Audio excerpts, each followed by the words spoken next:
Latvijas skolas izdomā veidus, kā labāk iekustināt smadzenes. Mēs esam no Kuldīgas mākslas un humanitāro zinību vidusskolas 9. klases. Mūsu spēles nosaukums ir Nestabilā ferma.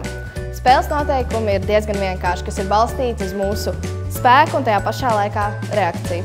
Tātad katram dalībniekam ir jāapguļas uz aizmugurējā dalībnieka kājām, radot kā loku, un spēles vadītājs ņem ārā pa vienam krēslam, un mums ir jābalst uz savām kājām un aizmugurējā dalībnieka kājām.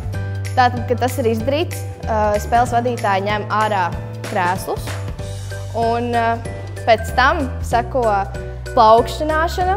Tātad vadītājs noplaukšana vienreiz, un mums ir jāpaceļ viena roka un jāsaka mū.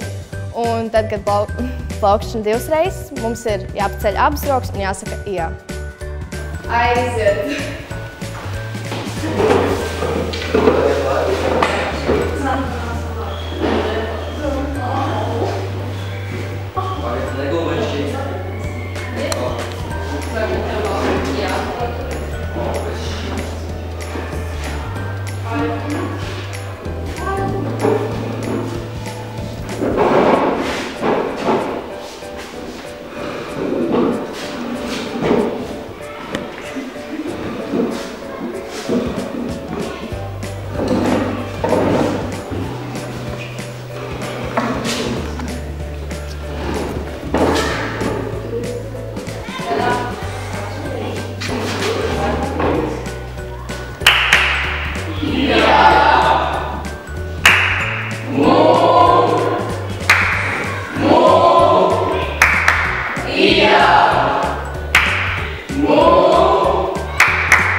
Pētījumi liecina, ja esam kustīgi, palīdzam, saskaramies, sadarbojamies, mēs iekustinām smadzenes. Iekustiniet smadzenes!